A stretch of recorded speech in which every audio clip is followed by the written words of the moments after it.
everyone, this is part 12 in the community round robin, and this is the last where we're adding a border around a block. This is also featured by Bits and Pieces Quilting, Michelle, and what it is, it's this inside border, this decorative border, and then the outside border. So what I've decided to do is I'm going to stick with my polka dot theme, and this black is where the lighter blue is here, and then for this, which could be done out of a bunch of scraps, I decided, just to keeping with my polka dots, I'm going to add this.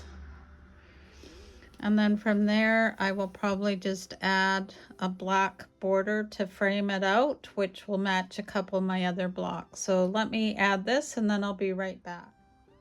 So here it is, block 4, part 12, all done. Next up will be figuring out the sashing and the border. So my next video will show you once it's all together. Thank you for following along, and please don't forget to check out the show notes to have the links to the content creators. So as always, sew safely and sew with Debee. Bye for now.